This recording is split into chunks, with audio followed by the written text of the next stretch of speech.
C'est avec un simple bâton qu'Aris Mavromatis entretient ses champs de safran aujourd'hui. Fils et petit-fils d'agriculteurs, il vérifie que ces terres n'aient pas reçu la visite de petits rongeurs. En hiver, on doit chasser les souris et les taupes car elles adorent les bulbes de safran et peuvent causer beaucoup de dommages. Si une taupe rentre sous terre, elle mange la plante et c'en est fini pour le safran. Depuis plus de 300 ans, le nord de la Grèce est une région fertile pour le safran. Mais depuis quelques années, les problèmes s'accumulent, notamment à cause du changement climatique. Plante exigeante, le safran a besoin de conditions particulières pour germer et fleurir. En hiver, le safran a besoin de froid, de neige même. Il faut éviter les sécheresses, bien sûr, surtout l'automne.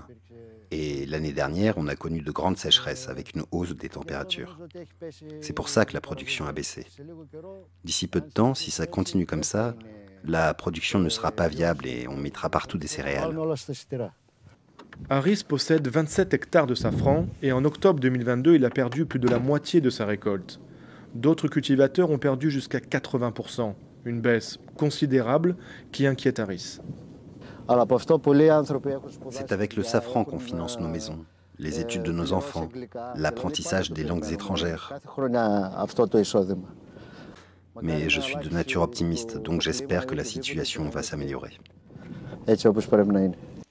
Dans la région de Kozani, on cultive le safran de manière traditionnelle et artisanale, sans produits chimiques ni grosses machines. Au moment de la récolte en octobre, les petites mains décrochent les fleurs. Il en faut 120 000 pour faire 1 kilo de safran, un travail difficile et minutieux. Si le climat perturbe les cultures, la transition énergétique affecte la main-d'œuvre de plus en plus rare dans la région.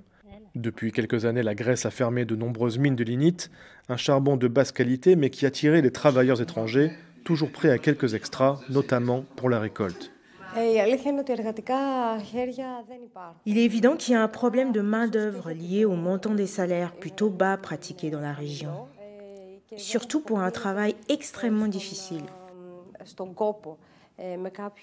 L'État devrait trouver des solutions, quelles qu'elles soient, comme de mettre en place des programmes d'écotourisme pour des gens qui viendraient ici faire de la cueillette sans être payés, mais seraient hébergés, nourris, blanchis comme on dit.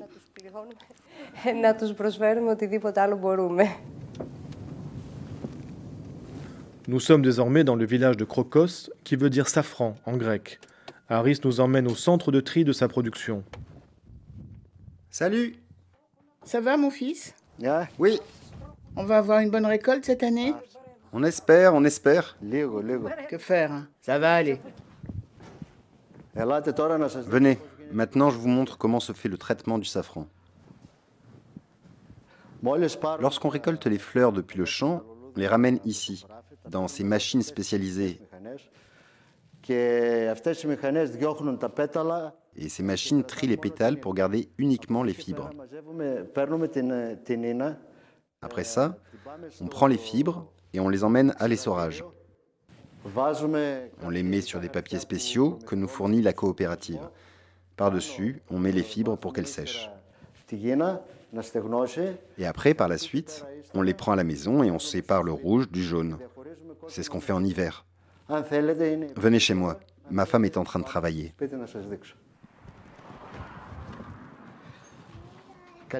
Bonjour Atina, comment ça va? Ça avance bien ici? Ça va bien, oui, ça avance. Super. Pour Atina, ce serait un crève-cœur d'arrêter le safran, pas seulement d'un point de vue financier, mais aussi pour sa représentation culturelle et même identitaire.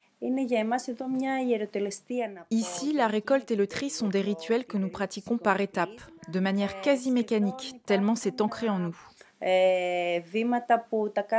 Nous savons exactement ce qu'il faut faire. Malgré la fatigue importante, on s'amuse quand même beaucoup. Et ça unit les gens, ça renforce les liens familiaux et amicaux. Le safran donne une particularité à notre communauté. Elle nous définit même. On est très fiers de notre plante. Nikos et Yona partagent cet amour du safran. Bonjour, bonne fête. Bonjour. Bienvenue chez nous. Aujourd'hui, c'est l'épiphanie.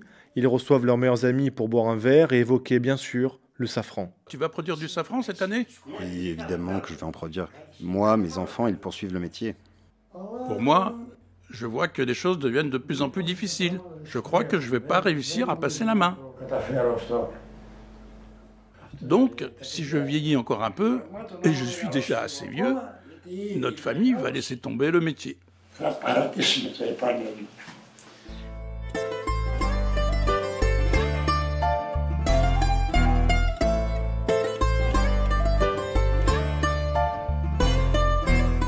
On retrouve Haris, il a rendez-vous avec le président de sa coopérative qui collecte et exporte le safran dans le monde entier.